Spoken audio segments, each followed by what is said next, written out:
Hi అండి అందరికి. ఈరోజు మనం నేర్చుకోబోతున్నవి 6th క్లాస్కి సంబంధించి మరి sorry 7th class quick revision bits అనమాట. ఇవి చివరి వరకు చూడండి, ఇది మీకు చాలా యూస్ఫుల్ అయ్యేటటువంటి వీడియో. 7th క్లాస్ మొత్తం బిట్స్ అన్ని కూడా ఈ వీడియోలో మీకు అందించడం జరుగుతుంది.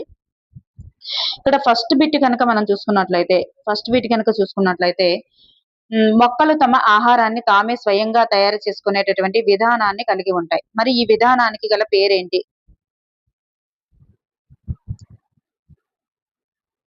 ఈ విధానానికి గల పేరేంటి? మొక్కలు తమకు తాముగా ఆహారం తయారు చేసుకుంటాయి కదా స్వయంగా. ఈ స్వయంగా ఆహారం తయారు చేసుకునేటటువంటి విధానానికి గల పేరేంటి అంటే స్వయం పోషణ ఇస్ ద రైట్ ఆన్సర్. స్వయం పోషణ. మొక్కల యొక్క ఆహార కర్మాగారాలుగా పిలువబడేవి ఏమిటి? మొక్కల యొక్క ఆహార కర్మాగారాలుగా పిలువబడేవి ఏమిటి? మొక్కల యొక్క ఆహార కర్మాగారాలుగా పిలువబడేవి పత్రాలు. పత్రాలు ఇస్ ద రైట్ ఆన్సర్. మరి ఎడారి మొక్కలలో అయితే కాండం అండి. ఎడారి మొక్కలకి పత్రాలు ఉండవు కాబట్టి కాండము. పత్రాలలో ఉండేటటువంటి ఆకుపచ్చని వర్ణ ద్రవ్యానికి గల పేరేంటి? పత్రాలలో ఉండేటటువంటి ఆకుపచ్చని వర్ణ ద్రవ్యానికి గల పేరేంటి? పత్రాలలో ఉండే ఆకుపచ్చని వర్ణ ద్రవ్యానికి గల పేరు పత్రహరితం. పత్రహరితం is the right answer.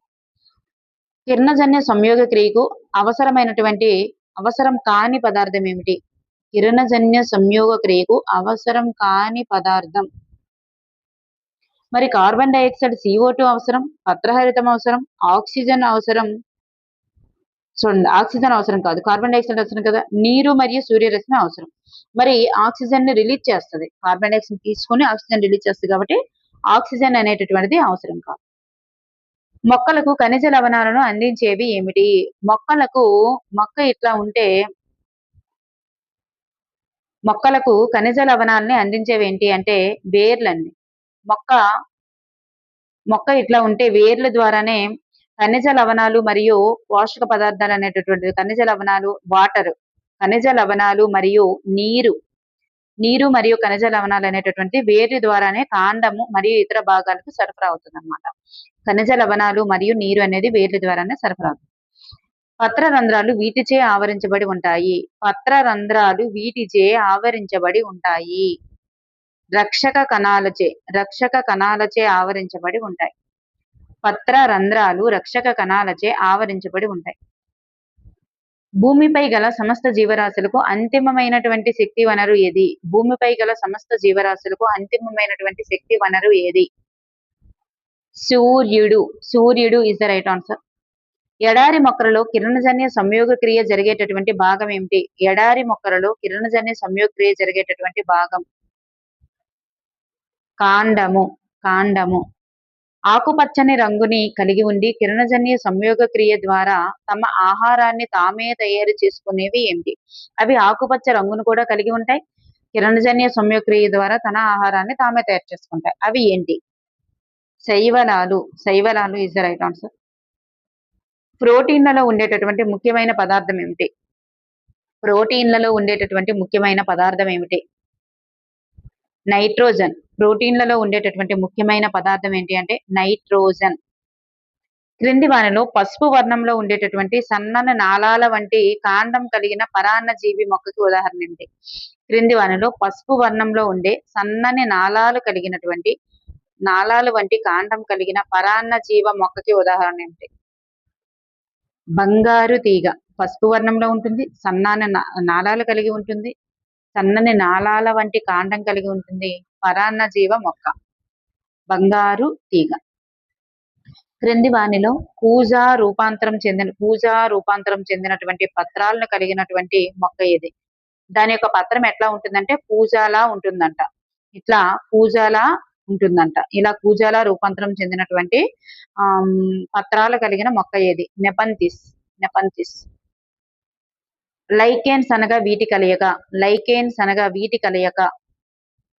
Lichens అనగా శిలీంధ్రాలు మరియు శైవలం యొక్క కలయిక. రైజోబియం బ్యాక్టీరియా సొంతంగా ఆహారాన్ని తయారు చేసుకోలేదు కాబట్టి అది సాధారణంగా ఈ క్రింది మొక్కల వేర్లలో నివసిస్తూ వాటికి కావలసిన నత్రజనిని అందిస్తాయి. రైబోజియం బ్యాక్టీరియా ఏం చేస్తుందంటే సొంతంగా ఆహారాన్ని తయారు చేసుకోలేదు, అదేం చేస్తుంది? వేర మొక్కల వేర్ల బొడుపులలో నివసిస్తుంది. ఏ మొక్కల వేర్ల బొడుపులలో నివసిస్తుంది? లెగ్యూమినేసి జాతికి చెందినటువంటి వేర్ల బొడుపులలో నివసిస్తూ మొక్కలకి, ఈ లెగ్యూమినేసి జాతికి చెందిన మొక్కలకి నత్రజనిని అందిస్తుంది. దేనిని అందిస్తుంది అంటే నత్రజనిని అందిస్తుంది. So option 3 is the right answer. ఇక్కడ చూస్తే పైవన్నీ కూడా అవుతుందండి. ఇవన్నీ కూడా లెగ్యూమినేసి జాతికి చెందినవే. చిక్కుడు, బఠానీ, పెసర, కంది ఇవన్నీ లెగ్యూమినేసి జాతికి చెందినవే కాబట్టి ఇక్కడ పైవన్నీ ఈజ్ ద రైట్ ఆన్సర్. పైవన్నీ. ఆహారం తినేటప్పుడు తన నోటి ద్వారా జీర్ణాశయమును బయటికి పంపి ఆహారాన్ని తీసుకునేది ఏమిటి?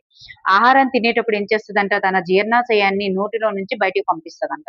బయటికి పంపించి ఆహారాన్ని మరి బయటే జీర్ణం చేసి దాన్ని తింటదంట. అది ఏంటి అంటే సముద్ర నక్షత్రం. సముద్ర నక్షత్రం. ఆహార నాళం ద్వారా ఆహార నాళం అనేటటువంటిది ఈ క్రింది వాటితో ప్రారంభమవుతుంది. ఆహార నాళం అనేది ఈ క్రింది వాటితో ప్రారంభమవుతుంది. ఆస్యకుహరంతో ప్రారంభమవుతుంది. ఆస్యకుహరంతో ప్రారంభమవుతుంది. జీర్ణ వ్యవస్థ అనగా అర్థం ఏమిటి? జీర్ణ వ్యవస్థ అనగా అర్థం ఏమిటి? జీర్ణనాళము మరియు దాని యొక్క అనుబంధ గ్రంథులనే జీర్ణ వ్యవస్థ అంటాం. జీర్ణనాళము మరియు దాని యొక్క అనుబంధ గ్రంథులు. ఈ జీర్ణనాళం అనేటటువంటిది జీర్ణనాళం అనేటటువంటిది ఎట్లా ఉంటదంటే ఆస్యకుహరం నుంచి స్టార్ట్ అయ్యి చిన్న ప్రేగు పాయువుతో ఎండవుతుంది కదా. ఈ జీర్ణ నాళం అంతా కలిపి ప్లస్ అనుబంధ గ్రంథులతో కలిపి జీర్ణ వ్యవస్థ అవుతుంది అనమాట. ఆస్యకుహరం యొక్క వెనుక అడుగు భాగంలో అతుకుబడి ఉన్నటువంటి కండరయుత అవయవం ఏంటి? ఆస్యకుహరం యొక్క వెనుక అడుగు భాగంలో అతుకుబడి ఉన్నటువంటి కండరయుత అవయవం ఏంటి? అదే నాలుక. నాలుక is the right answer. Next one, దంతక్షయానికి కారణమయ్యేటటువంటి సూక్ష్మజీవి ఏంటి? దంతక్షయానికి కారణమయ్యే సూక్ష్మజీవి బాక్టీరియా. బాక్టీరియా. జీర్ణాశయంలో ఉత్పత్తి అయ్యేటటువంటి జీర్ణ రసాలు వీటిని సరళమైన ఆహార పదార్థాలుగా విచ్ఛిన్నం చేస్తాయి. జీర్ణాశయంలో ఉత్పత్తి అయ్యేటటువంటి జీర్ణ రసాలంట వేటిని సరళమైన ఆహార పదార్థాలుగా విచ్ఛిన్నం చేస్తాయి. అంటే దీని అర్థం ఏంటి? జీర్ణాశయంలో అంటే జీర్ణాశయంలో ఏవి జీర్ణము కాబడతాయి అని అర్థం. ప్రోటీన్లు. జీర్ణాశయంలో ఏవి జీర్ణం కాబడతాయి అంటే ప్రోటీన్లు అన్నమాట. అక్కడ ఉండేటటువంటి జీర్ణ రసాలు ప్రోటీన్లని సరళమైన ఆహార పదార్థాలుగా విచ్ఛిన్నం చేస్తాయి.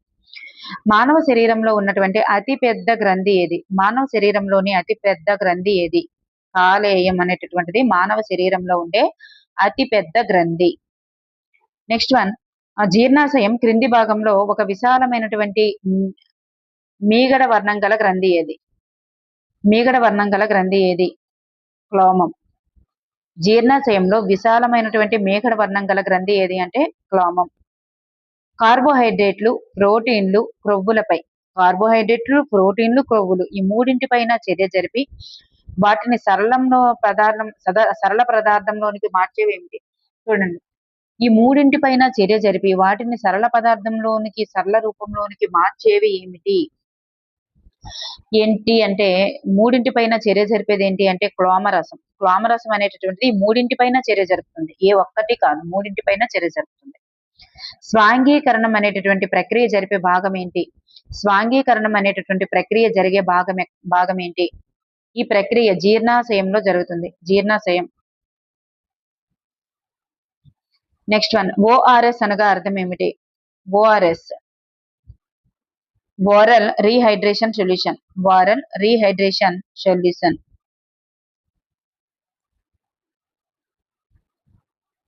ఇక్కడ చూడండి ఒకసారి, స్వాంగీకరణం అనేటటువంటి ప్రక్రియ ఎక్కడ జరుగుతుందంటే జీర్ణాశయం కాదు, చిన్న ప్రేగు. చిన్న ప్రేగులో జరుగుతుందండి. Sorry for that. స్వాంగీకరణం అనే ప్రక్రియ చిన్న ప్రేగులో జరుగుతుంది. చిన్న ప్రేగు గుర్తుపెట్టుకోండి. ఓఆర్ఎస్ అంటే oral rehydration solution. Oral rehydration solution. నెమరు వేసేటటువంటి జంతువులను పాక్షికంగా జీర్ణమైనటువంటి నెమరు వేసేటటువంటి జంతువులలో పాక్షికంగా జీర్ణమైనటువంటి ఆహారానికి గల పేరేంటి? కడ్ అంటాం అనమాట. పూర్తి జీర్ణమయ్యేది బోలస్ అయితే కడ్. పాక్షికంగా జీర్ణమయ్యేటటువంటిది కడ్. బోలస్ అనేటటువంటిది పక్కన పెడితే కడ్ అనేటటువంటిది పాక్షికంగా జీర్ణమైనటువంటి ఆహారానికి పేరు. గుర్రము మరియు కుందేలు వంటి జంతువులలో అందనాళం అని పిలువబడేటటువంటి పెద్ద సంచి లాంటి నిర్మాణం ఈ క్రింది రెండు భాగాల మధ్య కలదు. గుర్రము మరియు కుందేలు వంటి జంతువులలో అందనాళం అని పిలువబడే పెద్ద సంచి లాంటి నిర్మాణం ఈ రెండు భాగాల మధ్య కలదు. అందనాళం అనేటటువంటిది ఎక్కడ ఉంటుంది అంటే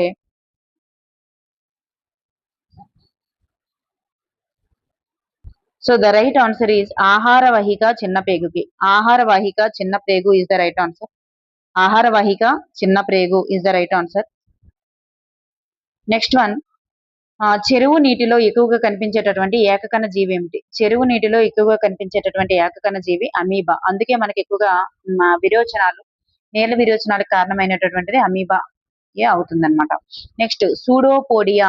సూడోపోడియా అని పిలువబడేటటువంటి ఒకటి లేదా అంతకంటే ఎక్కువ వేళ్ల వంటి నిర్మాణాలు, చలనాంగాలు గలది ఏంటి? సూడోపోడియా అని పిలువబడే ఒకటి లేదా అంతకంటే ఎక్కువ వేళ్ల వంటి నిర్మాణాలు, చలనాంగాలుగా కలిగినటువంటిది ఏది? అమీబా అన్నమాట. నోటి ద్వారా ఆహారం శరీరంలోనికి తీసుకునే ప్రక్రియ ఏమిటి? నోటి ద్వారా ఆహారం శరీరంలోనికి తీసుకునేటటువంటి ప్రక్రియను ఏమంటారు? అంతరగ్రహణం అంటారు. మనం తీసుకునేటటువంటిది మనం అంతర్గ్రహణం అనేటటువంటి దానికి చెందుతాం అన్నమాట, ప్రక్రియకి చెందుతాం.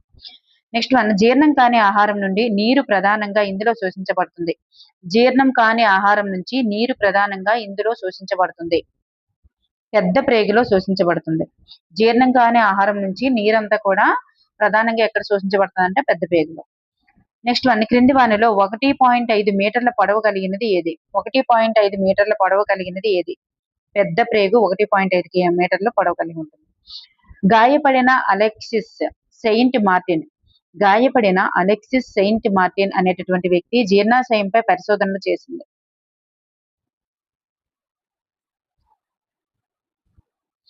అనే వ్యక్తి యొక్క జీర్ణాశయంపై పరిశోధనలు చేసినది ఎవరు? William Beaumont. William Beaumont. ఈ క్రింది భాగం లోపల హైడ్రోక్లోరిక్ ఆమ్లం స్రవించబడి బ్యాక్టీరియాలను చంపుతుంది. అంటే HCl అనేటటువంటిది స్రవించబడేటటువంటి భాగం ఏంటి? మరి అక్కడ HCl స్రవించబడి ఏం చేస్తుంది అంటే బ్యాక్టీరియాలను చంపుతుంది. మన జీర్ణాశయంలో ఏ భాగం మరి HCl ని స్రవించబడి బ్యాక్టీరియాలను చంపుతుంది అంటే జీర్ణాశయం. అంటే జీర్ణనాళంలో ఏ భాగం అంటే జీర్ణాశయం.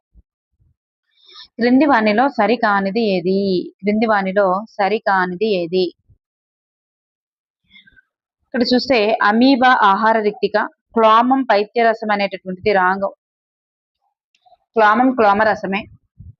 కాలేయం పైత్యరసం అవుతుంది. క్లోమం పైత్యరసం రాంగు. జింక జీర్ణాశయంలో సహజీవన బ్యాక్టీరియా అనేటటువంటిది ఉంటుంది. జింక జీర్ణాశయంలో సహజీవన బ్యాక్టీరియా అనేది ఉంటుంది. గడ్డి సెల్యులోజ్ని కలిగి ఉంటుంది. సో ఇక్కడ మనకు ఆప్షన్ 2 అనేది సరికాదు. ఆహారంలో నిల్వ ఉన్నటువంటి శక్తిని విడుదల చేసే క్రియను ఏమంటారు? ఆహారంలో నిల్వ ఉన్న శక్తిని విడుదల చేసే క్రియను ఏమంటారు? ఆహారంలో నిల్వ ఉన్న శక్తిని విడుదల చేసే క్రియని శ్వాసక్రియ అంటారు. శ్వాసక్రియ. ఆక్సిజన్ వినియోగించుకోకుండా ఆహారం విచ్ఛిన్నమయ్యేటటువంటి ప్రక్రియ ఏమిటి? ఆక్సిజన్ వినియోగించుకోకుండా ఆహారం విచ్ఛిన్నమయ్యేటటువంటి ప్రక్రియ ఏమిటి? అవాయు శ్వాసక్రియ. అవాయు శ్వాసక్రియ. నెక్స్ట్ వన్, గ్లూకోజ్ పాక్షికంగా విచ్ఛిన్నమైనప్పుడు విడుదలయ్యి కండరాలు పట్టేయడానికి కారణమయ్యేటటువంటి ఆమ్లం ఏంటి?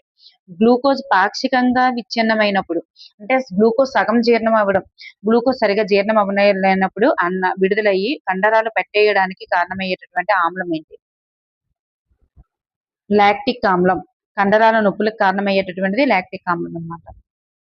ఒక వయోజనుడైనటువంటి వ్యక్తి తీవ్ర శారీరక శ్రమ చేసినప్పుడు శ్వాసక్రియ రేటు ఎంత ఉంటుంది?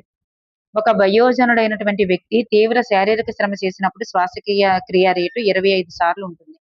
25 సార్లు. ధూమపానం అనేది ఈ వ్యాధితో ముడిపడి ఉంటుంది. ధూమపానం అనేటటువంటిది క్యాన్సర్ వ్యాధితో ముడిపడి ఉంటుంది. మానవ శ్వాస వ్యవస్థలో భాగం కానిది ఏమిటి? మానవ శ్వాస వ్యవస్థలో భాగం కానిది ఈ కాలేయం అనేటటువంటిది కాదు. వాయునాళం, ఉదర వితనం, ప్రక్కటెంపులు. వాయునాళం, ఉదర వితనం, ప్రక్కటెంపులు ఈ మూడు కూడా చెందుతాయి. మెరుగైనటువంటి జీవితం కోసం శ్వాస ఈ క్రింది విధంగా లభిస్తుంది. మెరుగైన జీవితం కోసం శ్వాస అనేటటువంటిది క్రింది విధంగా లభిస్తుంది. అంటే సాంప్రదాయ శ్వాస వ్యాయామం అంటారు దాన్ని. ప్రాణాయామం ద్వారా ప్రాణాయామం కాదు, యోగా. యోగా ద్వారా లభిస్తుంది అనమాట. Yoga is the right answer. Yoga. ఇక్కడ యోగా కాదనుకుంటా, ప్రాణాయామమే అనుకుంటా. యోగా కాదు, ప్రాణాయామం ద్వారానే లభిస్తుంది. ప్రాణాయామం. నెక్స్ట్ వన్, క్రింది వానిలో సరిగా జతపరచబడినది ఏమిటి? సరిగా జతపరచబడనిది అంటే తప్పుగా ఉన్నది ఏంటి? ఇక్కడ వానపాము ఊపిరితిత్తులు అనేటటువంటిది రాంగ్ అన్నమాట. మరి చేప మొప్పలు, బొద్దింక వాయునాళాలు, మరియు కప్ప చర్మం ఊపిరితిత్తులు అవుతుంది. సో వానపాము ఊపిరితిత్తులు అనేటటువంటిది రాంగ్ అన్నమాట. ఎర్త్వామ్స్ అనేది ఊపిరితిత్తులు కాదు కాబట్టి. నెక్స్ట్ వన్, క్రింది వానిలో ఊపిరితిత్తులు శ్వాసవయవాలుగా గల జంతువులు ఏమిటి? ఊపిరితిత్తులు శ్వాసవయవాలుగా గల జంతువులు. The right answer is option 1. కప్పలు, ఏనుగలు, బల్లులు, సింహాలు ఇవన్నీ కూడా ఊపిరితిత్తులు శ్వాసవయవాలుగా కలిగినవే. మరి ఇక్కడ వానపాములు కాదు, ఇక్కడ బొద్దింక కాదు, నెక్స్ట్ బొద్దింక సిరకలు కాదు, నెక్స్ట్ ఇక్కడ చేపలు కాదు. సో ఊపిరితిత్తులు శ్వాసవయవాలుగా కలిగినవి కప్పలు, ఏనుగులు, బల్లులు, సింహాలు.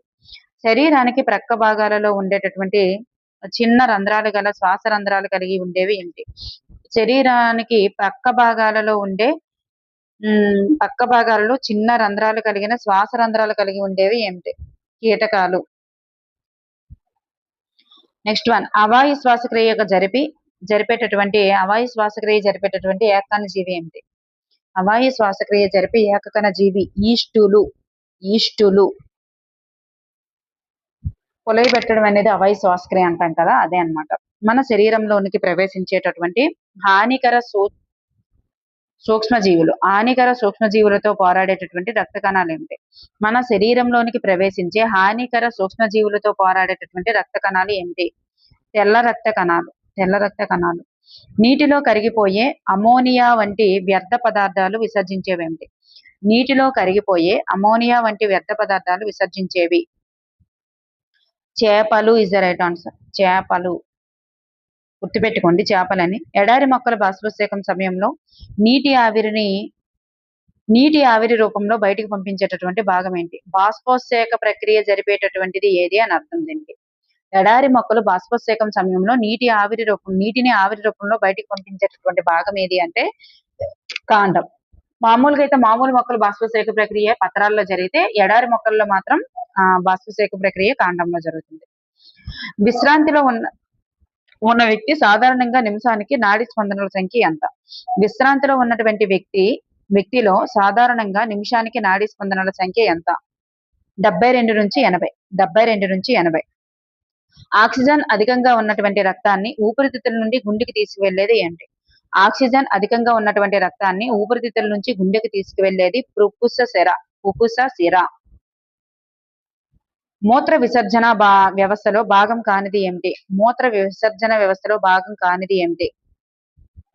ఇక్కడ మూత్రపిండాలు, మూత్రనాళాలు, మూత్రాశయం, ప్రసేకం ఈ 3 కూడా 4 కూడా మూత్ర విసర్జన వ్యవస్థలో భాగాలే. ఈ పిత్తాశయం అనేటటువంటిది కాదు. ఒక వయోజనుడు సాధారణంగా 24 గంటల్లో 1 నుంచి 1.8 లీటర్ల మూత్రాన్ని విసర్జిస్తాడు. అయితే ఈ మూత్రంలో ఎంత శాతం యూరియా ఉంటుంది?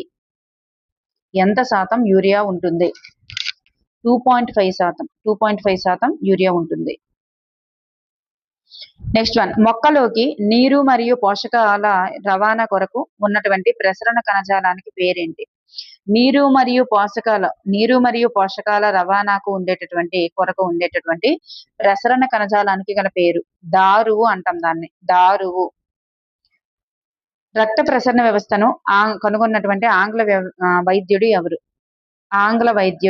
William Harvey. ఓకే అండి, థ్యాంక్ యూ ఫర్ ఎవరీవన్. ఇక్కడ చూస్తే 7th క్లాస్ M2 యొక్క బిట్లు అనేవి ఒకసారి చూద్దాం. చివరి వరకు చూడండి, చాలా యూస్ఫుల్ అయ్యేటటువంటి బిట్స్ ఉన్నాయి. మొక్కల్లో శాఖీయ భాగాలుగా పిలువబడేవి ఏమిటి? ఇవన్నీ కూడా శాఖీయ భాగాలుగా పిలువబడతాయి. వేర్లు, కాండము, పత్రము ఇవన్నీ కూడా మొక్కల్లో శాఖీయ భాగాలుగా పిలువబడతాయి. ఇవన్నీ ఇస్ ద రైట్ ఆన్సర్. మొక్కల్లో వేర్లు, కాండం, పత్రం ద్వారా జరిగేటటువంటి ప్రత్యుత్పత్తికి గల పేరేంటి? మొక్కల్లో వేర్లు, కాండం, పత్రం ద్వారా జరిగేటటువంటి ప్రత్యుత్పత్తికి గల పేరేంటి? శాఖీయ ప్రత్యుత్పత్తి. శాఖీయ ప్రత్యుత్పత్తి ఇస్ ద రైట్ ఆన్సర్. శాఖీయ ప్రత్యుత్పత్తి. కాండం లేదా శాఖలపై పత్రం ఏర్పడేటటువంటి భాగానికి గల పేరేంటి? ఒక కాండం ఇట్లా ఉంటుంది కదా, ఈ కాండం దగ్గర ఒక పత్రం అనేటటువంటిది వస్తుంది. కాండం లేదా శాఖలపై పత్రం ఏర్పడేటటువంటి భాగం ఒకటి ఉంటుంది కదా, ఈ భాగాన్ని ఏమంటారు? ఈ పత్రం ఏర్పడేటటువంటి భాగాన్ని ఏమంటారంటే పత్ర వృంతం అంటారు. పత్రం సారీ పత్ర వృంతం కాదు, కనుపు. కనుపు అంటారనమాట. కనుపు అంటారు. కనుపు is the right answer. Next one, ఆకుల నుండి మొలకెత్తేటటువంటి మొక్కకు ఉదాహరణ ఏమిటి? ఆకుల నుండి మొలకెత్తే మొక్కకు ఉదాహరణ. ఇక్కడ క్వశ్చన్ డివైడ్ అయిపోయింది. ఆకుల నుంచి మొలకెత్తేటటువంటి మొక్కకి ఉదాహరణ రణపాల. రణపాల అనేటటువంటిది ఆకు ఇలా పెట్టామంటే ఆకు నుంచి చిన్న చిన్న మొక్కలు అనేటటువంటివి వచ్చేస్తాయి అన్నమాట. నెక్స్ట్ వన్, మొక్కలు ఈ ప్రత్యుత్పత్తి ఫలితంగా విత్తనాలను ఉత్పత్తి చేస్తాయి. ఈ ప్రత్యుత్పత్తి ఫలితంగా విత్తనాలను ఉత్పత్తి చేస్తాయి. విత్తనాలను ఉత్పత్తి చేశాయి అంటే అది లైంగిక ప్రత్యుత్పత్తి. లైంగిక ప్రత్యుత్పత్తి ద్వారా. శాఖీయ కోరకాలుగా చెప్పబడేవి ఏమిటి? శాఖీయ కోరకాలుగా చెప్పబడేవి పుష్ప కోరకాలని శాఖీ కోరకాలు అంటారు. పత్ర కోరకాలని శాఖీ కోరకాలు అంటారు. కాండంగా పెరిగేటటువంటి కోరకాలని కూడా శాఖీయ కోరకాలే అంటారు. ఇవన్నీ ఈజ్ ద రైట్ ఆన్సర్. కన్నులు శాఖీయ ప్రత్యుత్పత్తిగా కలిగినటువంటి మొక్కలు ఏవి? కన్నులు అనేవి శాఖీయ ప్రత్యుత్పత్తిగా కలిగిన మొక్కలు ఏవి? కన్నులు శాఖీయ ప్రత్యుత్పత్తిగా కలిగిన మొక్కలు బంగాళాదుంపలు. బంగాళాదుంపలకి చిన్న చిన్న కన్నులు వస్తాయి కదా, అది పెడితే చాలు మొక్కలు వచ్చేస్తాయి అన్నమాట. తల్లి మొక్క నుంచి విడిపోయి పెరగడం ఈ మొక్కల్లో కనిపిస్తుంది. తల్లి మొక్క నుంచి విడిపోతాయి అన్నమాట, పూర్తిగా విడిపోయి పెరుగుతాయి. అది ఈ రకమైనటువంటి మొక్కల్లో కనిపిస్తుంది. Cactus is the right answer. Cactus. East నుండి బయటికి వచ్చేటటువంటి చిన్న బల్బు వంటి నిర్మాణం ఏంటి? ఈస్ట్ నుండి బయటికి వచ్చేటటువంటి చిన్న బల్బు వంటి నిర్మాణానికి గల పేరేంటి? కోరకం లేదా మొగ్గ. కోరకం లేదా మొగ్గ. చెరువులు లేదా నీటి కొంటలలో ఆకుపచ్చని రంగులో జిగటతో కూడినటువంటి చెరువులు లేదా నీటి కొంటలలో ఆకుపచ్చని రంగులో జిగటతో కూడిన తెట్ల వంటి వాటిలో జరిగే ప్రత్యుత్పత్తి ఏంటి? చూడండి, తెట్ల వంటి వాటిలో జరిగే ప్రత్యుత్పత్తి ఏంటంటే ముక్కలు అవ్వడం ద్వారా జరుగుతుందండి. చూడండి, చెరువులు లేదా నీటి కొంటల్లో ఆకుపచ్చని రంగులో జిగటతో కూడినటువంటి తెట్లు ఉంటాయి కదా, ఆ తెట్లలో ఏం జరుగుతుందంటే ముక్కలు అవ్వడం ద్వారా జరుగుతుంది. ఎందుకంటే అది శిలీంధ్రానికి చెందినవి కాబట్టి. నెక్స్ట్ వన్, స్పైరోగైరా అనేది ఒక శైవలం. స్పైరోగైరా అనేది ఒక శైవలం. సిద్ధ బీజాలు ఎక్కువ కాలం జీవించడానికి గల కారణం ఏమిటి? సిద్ధ బీజాలు ఎక్కువ కాలం జీవించడానికి గల కారణం right answer is option 4 is the right answer. ప్రతికూల పరిస్థితులు అయినటువంటి అత్యధిక ఉష్ణోగ్రత, తక్కువ ఆర్ద్రత ఈ రెండింటిని కూడా అవి తట్టుకోగలుగుతాయి. సిద్ధ బీజం చుట్టూ ఒక దృఢమైన కవచం కూడా ఉంటుంది. మరి తేలికగా కూడా ఉంటాయి ఇవి, అందువలన ఇవి ఎక్కువ కాలం జీవించగలుగుతాయి అన్నమాట. నెక్స్ట్ వన్, లైంగిక ప్రత్యుత్పత్తినకు సంబంధించి సరికానిది ఏమిటి? లైంగిక ప్రత్యుత్పత్తినకు సంబంధించి సరికానిది. పుష్పాలు ప్రత్యుత్పత్తి భాగాలు. విత్తనాల ద్వారా కొత్త మొక్కలు వస్తాయి. మొక్కలలో పురుష ప్రత్యుత్పత్తి భాగం కేసరావళి. మొక్కలలో స్త్రీ ప్రత్యుత్పత్తి భాగం కీలము అన్నారు. మరి ఇక్కడ పుష్పాలు ప్రత్యుత్పత్తి భాగాలుగా ఉంటాయండి లైంగిక ప్రత్యుత్పత్తిలో. మరి విత్తనాల ద్వారానే కొత్త మొక్కలు వస్తాయి. మరి మొక్కలలో పురుష ప్రత్యుత్పత్తి భాగం కేసరావళి. మరి స్త్రీ ప్రత్యుత్పత్తి అవయం కీలవం కాదు, అండాశయం. సో ఇక్కడ మనకి కీలము అనేటటువంటిది కాదనమాట. నెక్స్ట్ వన్, ప్రకృతిలోని ఒకే రకమైనటువంటి మొక్కలు వేరు ప్రదేశాల్లో పెరగడానికి గల కారణం ఏమిటి? ప్రకృతిలోని ఒకే రకమైనటువంటి మొక్కలు వేరు ప్రదేశాలలో పెరగడానికి గల కారణం ఏమిటి? ఇవన్నీ కూడా ఉండండి. పుష్పాలు రాలడం, ఆకులు రాలడం, విత్తనాల వ్యాప్తి. పుష్పాలు రాలడం, ఆకులు రాలడం, విత్తనాల వ్యాప్తి, ఇవన్నీ కూడా ప్రకృతిలో వివిధ రకాలైనటువంటి మొక్కలు వేరు ప్రదేశాల్లో పెరగడానికి గల కారణాలు. పుష్పాలు రావడం వల్ల, ఆకులు రావడం వల్ల, విత్తనాల వ్యాప్తి వలన. సంయుక్త బీజం మార్పు చెందేటటువంటి విధానం ఏమిటి? సంయుక్త బీజం మార్పు చెందేటటువంటి విధానం పిండం. పిండం.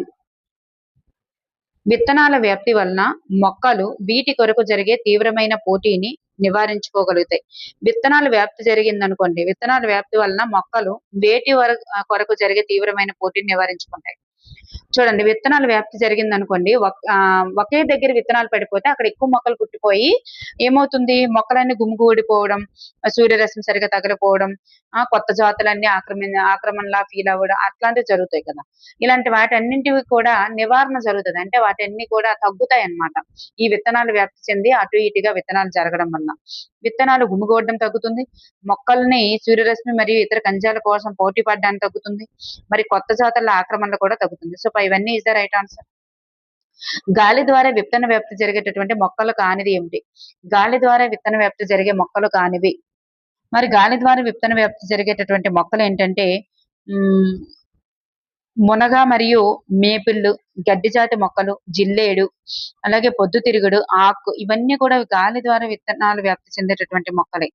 ఈ కొబ్బరి, జాంతీయం అనేటటువంటిది నీటి ద్వారా జరుగుతాయి. సో ఇవి గాలి ద్వారా అయితే కాదు. మునగ, మేపులు, గడ్డి జాతి మొక్కలు, జిల్లేడు, పొద్దుతిరుగుడు, ఆకు లేదా దాన్ని మదర్ అంటారు. ఇవన్నీ గాలి ద్వారా వ్యాప్తి చెందేటటువంటి మొక్కలు అన్నమాట. జంతువుల ద్వారా విత్తన వ్యాప్తి జరిగేటటువంటి మొక్కలకు ఉదాహరణ ఏంటి? జంతువుల ద్వారా విత్తన వ్యాప్తి జరిగేటటువంటి మొక్కలకి ఉదాహరణ ఏమిటి? గడ్డి జాతి మొక్కలు, జిల్లేడు అనేటటువంటిది కాదు. ఇగోండి, యురేనా జాంతీయం అనేటటువంటిది అవుతుంది. యురేనా మరియు జాంతీయం అనేటటువంటిది అవుతుంది. జంతువుల ద్వారా విత్తన వ్యాప్తి జరిగేటటువంటి మొక్కలకి ఉదాహరణ విత్తన వ్యాప్తి. నెక్స్ట్ వన్, కొన్ని విత్తనాలు అకస్మాత్తు కుదుపులతో ఫలము పగిలినప్పుడు తల్లి మొక్క నుంచి దూరంగా వెదజల్లబడేటటువంటి విత్తనాలు ఏమిటి? ఫలం పగలడం వల్ల తల్లి మొక్క నుంచి దూరంగా విత్తనాలు వెదజల్లబడతాయంట. ఆ మొక్కలకి ఉదాహరణ ఏంటి అంటే ఆముదము మరియు నేలగోరింట. ఆముదము మరియు నేలగోరింట మొక్కలు. ఒక పుష్పంలోని పరాగ రేణువులు అదే పుష్పం లేదా వేరొక పుష్పంలోని కీలాగ్రాన్ని చేరడం. ఒక పుష్పంలోని పరాగ రేణువులు అన్నమాట. పరాగ రేణువులు అదే పుష్పంలోని కీలాగ్రానికి లేదా వేరొక పుష్పంలోని కీలాగ్రానికి చేరడాన్ని ఏమంటారు? స్వపరాగ సంపర్కం అంటారు. స్వపరాగ సంపర్కం అంటారు. నెక్స్ట్ వన్, మొక్కలోని ప్రత్యుత్పత్తి భాగం ఏంటి? మొక్కలో ప్రత్యుత్పత్తి భాగం పుష్పమేనండి. పుష్పమే ద్వారానే మొక్కలో ప్రత్యుత్పత్తి అనేది జరుగుతుంది, పుష్పం. నెక్స్ట్ వన్, క్రింది వానిలో కేశయుత విత్తనాలు కలిగినది ఏమిటి? కేశయుత విత్తనాలు కలిగినది ఏమిటి? క్రింది వానిలో కేశయుత విత్తనాలు కలిగినది ఏమిటి? పొద్దుతిరుగుడు మరియు ఆక్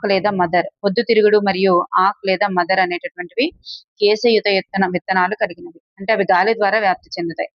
ప్రకృతిలోని ఆకుపచ్చ ఊపిరితిత్తులు మరియు నీటి శుద్ధి వ్యవస్థలుగా పనిచేసేవి ఏమిటి? ఆకుపచ్చ ఊపిరితిత్తులుగా పిలువబడేవి లేదా నీటి శుద్ధి వ్యవస్థలుగా పనిచేసేవి ఏమిటి అంటే అడవులు.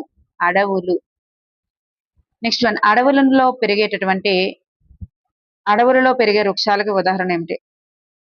అడవులలో పెరిగే వృక్షాలకి ఉదాహరణ ఇవన్నీ కూడా అడవుల్లో పెరిగేటటువంటివేనండి. అడవుల్లో అన్ని రకాలు కూడా పెరుగుతాయి కదా. నెక్స్ట్ వన్, పొడగాటి చెట్ల కొమ్మలు అడవిలోని ఇతర మొక్కలపై పైకప్పుగా ఉంటాయి. పొడవాటి చెట్ల కొమ్మలు అడవిలోని ఇతర మొక్కలపై పైకప్పుగా ఉంటాయి. మరి ఈ నిర్మాణానికి గల పేరేమిటి? పెద్ద చెట్లు ఉంటాయి కదా, ఇలా పెద్ద చెట్లు ఉండేవి ఏమవుతాయంటే చిన్న చిన్న మొక్కలకి మీదన పైకప్పులా ఉంటాయి. మరి ఇట్లా పైకప్పులా ఉండేటటువంటి నిర్మాణానికి గల పేరేంటంటే పందిరి. నెక్స్ట్ వన్, చెట్ల శిఖరాలు వివిధ రకాల పరిమాణాలను కలిగి అది అడవిలో విభిన్న సమాంతర పొరలను సృష్టిస్తాయి. వీటికి గల పేరేంటి? అంతస్తులు అంటారు. చెట్ల కాండం పైన ఉన్న చెట్టు కొన భాగాన్ని ఇలా అంటారు. కాండం పైన ఉన్నటువంటి చెట్టు కొన భాగాన్ని ఎట్లా అంటారు? చెట్టు శిఖరం అంటారు. కుళ్ళుతున్నటువంటి పదార్థం ఈ విధంగా ఉంటుంది. వెచ్చగా ఉంటుంది, తేమగా కూడా ఉంటుంది. అడవులలో ముఖ్యమైనటువంటి పాత్ర వహించేది ఏంటి?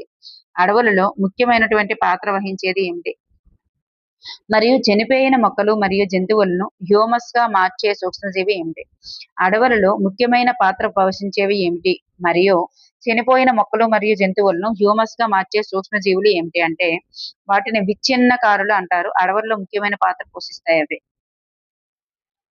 నెక్స్ట్ వన్, అడవులను ఆకుపచ్చని ఊపిరితిత్తులు అని పిలవడానికి గల కారణం ఏమిటి? అడవులను ఆకుపచ్చని ఊపిరితిత్తులుగా పిలవడానికి కారణం ఏంటి? కిరణజన్య సంయోగక్రియ ద్వారా ఆక్సిజన్ ని విడుదల చేయడం వలన, జంతువుల శ్వాసక్రియకు ఆక్సిజన్ అందించడం వలన, వాతావరణంలోని ఆక్సిజన్ మరియు కార్బన్ డైఆక్సైడ్ల యొక్క సమతుల్యతను కాపాడడం వలన, ఇవన్నీ చేయడం వల్లనే ఆకుపచ్చని ఊపిరితిత్తులుగా పిలుస్తారు. నెక్స్ట్ వన్, అడవులలో కొన్ని జంతువులు ఉనికిని గుర్తించడానికి సహాయపడేవి ఏమిటి? అడవుల్లో ఉండే కొన్ని జంతువుల ఉనికిని గుర్తించడానికి సహాయపడేవి వాటి రెట్టలు గాని, పాదముద్రలు గాని, వాటి యొక్క ఆశ్రయాలు గాని. వాటి రెట్టలు, పాదముద్రలు, వాటి యొక్క ఆశ్రయాలు. పూర్తి జీవం మరియు తేజం గల శక్తివంతమైన జీవన అస్తిత్వం, సజీవ అస్తిత్వం, శక్తివంతమైన సజీవ అస్తిత్వం అని పిలువబడేది మరియు సహజ శోషకం వలె వర్షపు నీరు ఇంకడానికి అనుమతిచ్చేది ఏమిటి? చూడండి, పూర్తి జీవము మరియు తేజం గల శక్తివంతమైన సజీవ అస్తిత్వం, శక్తివంతమైన సజీవ అస్తిత్వం అని పిలువబడేది ఏది? లేదా సజీవ శోషకం వలె వర్షపు నీరు ఇంకడానికి అనుమతిచ్చేది ఏది అంటే అడవి ఇస్ ద రైట్ ఆన్సర్. చెట్ల పేర్లు మట్టిని బంధించడం వలన కలిగేటటువంటి లాభం ఏంటి? చెట్టు పేర్లు కాదండి, ఇది వేర్లు. చెట్లు వేర్లు మరియు మట్టిని బంధించడం వల్ల కలిగే లాభం ఏంటి? చెట్ల యొక్క వేర్లు అనేవి మట్టిని బంధించుతూ ఉన్నాయి అనుకోండి. ఇలా మట్టిని బంధిస్తూ ఉంటే ఏం జరుగుతుంది? నేల అనేటటువంటిది కొట్టుకుపోకుండా ఉంటుంది. హ్యూమస్ అనేటటువంటిది కాపాడడం జరుగుతుంది అనమాట. నేల సారవంతంగా కూడా ఉంటుంది. సో ఇక్కడ నేల అనేది కొట్టుకుపోదు అనేది ఇక్కడ రైట్ ఆన్సర్. నెక్స్ట్ వన్, గుంపులుగా మొలకలుగా పెరిగేటటువంటివి ఏమిటి? గుంపుగా మరియు మొలకలుగా పెరిగేటటువంటివి ఏవి? గుల్మాలు మరియు పదులు. నెక్స్ట్ వన్, వాన చినుకుల ప్రవాహాన్ని అడ్డుకోవడంలో సహాయపడేవి ఏమిటి? వాన చినుకుల ప్రవాహాన్ని అడ్డుకోవడంలో సహాయపడేవి అటవీ పందిరి మరియు అటవీ శిఖరం. అడవుల అదృశ్యమైతే జరిగే ప్రమాదానికి చెందినది ఏమిటి? అడవుల అదృశ్యమైతే జరిగే ప్రమాదం ఏంటి? నేల నీటిని పట్టి ఉంచలేదు, ఫలితంగా వరదలు వచ్చే ప్రమాదాలు ఉంటాయి. గాలిలో కార్బన్ డైఆక్సైడ్ పరిమాణం పెరిగి ఫలితంగా భూమి ఉష్ణోగ్రత పెరుగుతుంది. జంతువుల ఆహారం మరియు ఆశ్రయం పొందలేవు. మన జీవితం మరియు పర్యావరణం మెరుగుపడుతుంది అన్నారు. మెరుగుపడుతూ కుంటుపడుతుంది. అందువలన ఆప్షన్ 4 అనేటటువంటిది సరికాదు. నెక్స్ట్ వన్, అడవులు ఈ క్రింది వాటిని ప్రభావితం చేస్తాయి. వాతావరణాన్ని ప్రభావితం చేస్తాయి, నీటి చక్రాన్ని ప్రభావితం చేస్తాయి, గాలి నాణ్యతను కూడా ప్రభావితం చేస్తాయి. సో పైవన్నీ ఇస్ ద రైట్ ఆన్సర్. వాతావరణం, నీటి చక్రం, గాలి నాణ్యత వీటన్నింటినీ ప్రభావితం చేస్తాయి. నెక్స్ట్ వన్, అడవులకు సంబంధించి సరికానిది ఏమిటి? అడవులకు సంబంధించి సరికానిది ఏమిటి? అడవులు అనేవి, చెట్లు అనేవి అడవిలో పై పొరను ఏర్పరుస్తాయి. మరి అడవిలో పొదలు, గుల్మాలు క్రింది పొరను ఏర్పరుస్తాయి. మరి అడవి పెరుగుతూ మారుతూ ఉంటుంది, పునరుత్పత్తి కూడా చెందగలరు. అడవులలో వివిధ అంశాలు ఒకదానిపై మరొకటి సంబంధం కలిగి ఉంటాయి, కానీ ఇక్కడ కలిగి ఉండవు అన్నారు. కాబట్టి ఆప్షన్ 4 అనేటటువంటిది ఇక్కడ మనకి సరికాదు. ఆప్షన్ 4 అనేది సరికాదు. క్రింది వానిలో సరి అయినటువంటి ఆహారపు గొలుసును గుర్తించండి. సరి అయినటువంటి ఆహారపు గొలుసును గుర్తించండి. ఇది ఆల్రెడీ మనకి టెట్ లో ఇవ్వడం జరిగింది, మొన్న టెట్ లోనే ఇవ్వడం జరిగింది. గడ్డి, కీటకం, కప్ప, పాము, గ్రద్ద అనేది right answer. Next one, first గడ్డి అండి. గడ్డిని కీటకం తింటుంది, కీటకాన్ని కప్ప తింటుంది, కప్పని పాము తింటుంది, నెక్స్ట్ లాస్ట్ పాముని గద్ద తింటుంది. నెక్స్ట్ వన్, క్రింది వాటిలో అటవీ ఉత్పత్తి కానిది ఏమిటి? ఈ కిరోసిన్ అనేటటువంటిది అటవీ ఉత్పత్తి కాదు. ఇవన్నీ కూడా అటవీ ఉత్పత్తులే. ఓకే అండి, థ్యాంక్ యూ ఫర్ ఎవ్రీవన్.